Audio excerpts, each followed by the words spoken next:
به خاطر تو، ترانه ای از شهاب رنجبر با تنظیم، آهنگ و صدای سروش ملکپور.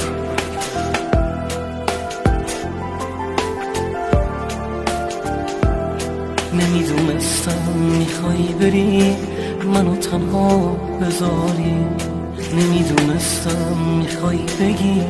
منو دوستم نداری، نمیدونستم میخوای بری رو قلبم پا بذاری، میدونستم من هر شب واسه تو گریه نمیکردم، میدونستم بی وفایی به تو من نمیرسم، میدونستم از حسرت واسه تو گریه نمیکردم، میدونستم میخوای بری راه تو رو من نمیبستم، میفهمیدم جلو چشمات بغضم رو نمیشکستم، میفهمیدم چشمامو به روی تو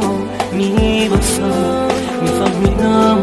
اون چشمات دنبال کس دیگه است، حالا فهمیدم دل عاشق واسه همینه بازم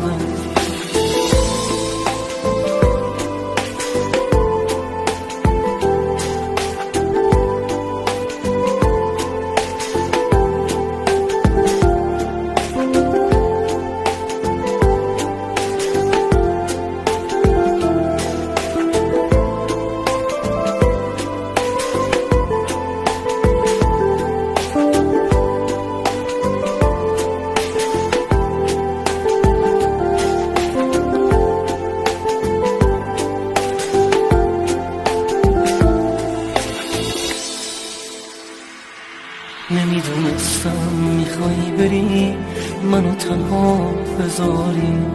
نمیدونستم میخوای بگی منو دوستم نداری، نمیدونستم میخوای بری رو قلبم پا بذاری، bilseydim ben her gece senin için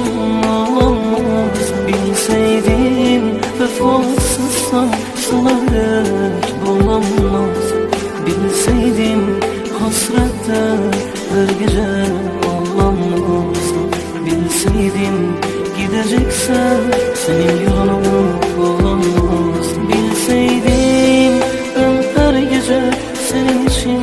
ağlamaz, bilseydim vefasızsam sana hiç bulamaz, bilseydim hasretten her gece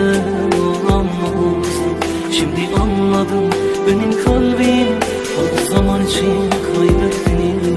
میدونستم من هر شب واسه تو گریه نمیکردم،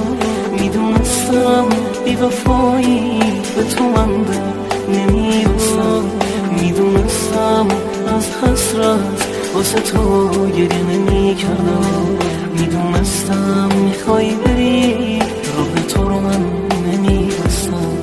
میفهمیدم جلو چشمات